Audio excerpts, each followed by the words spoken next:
Ölkə ərazisinin əksər yerlərində yağıntılı hava şəraiti davam edir. Sulu qar yağır. Faktiki və növbəti günlərdəki hava haqqında məlumatı bizimlə birbaşa bağlantıda olan əməkdaşımız Şamilə Şamil qızı verəcək. Şamilə, buyurun, sizə eşidirik.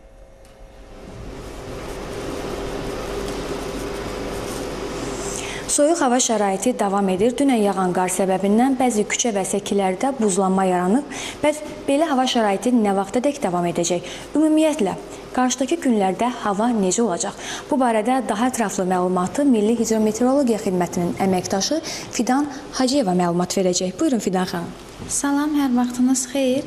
Artıq bugün paytaxtımızda gündüzdən hava şəraitinin sabitləşəcəyi, əsasən yağmursuz hava şəraiti olacağı gözlənilir. Mülayim cənub-şərq küləyi əsəcək, havanın temperaturu 5-8 dərəcə isti olacağı gözlənilir. Sabah da paytaxtımızda əsasən yağmursuz hava şəraiti müşahidə olunacaq.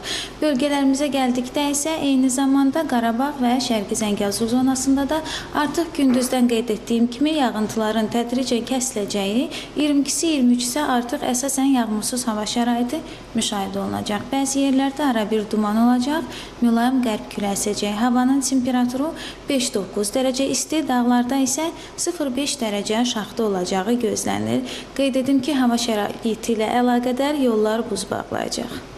Çox sağ olun. Bizim çatdıracaqlarımız bundan ibarət idi. Buyurun, söz yenidən sizdədir. Təşəkkür edirik Şamilə sizə ətraflı məlumatlara görə.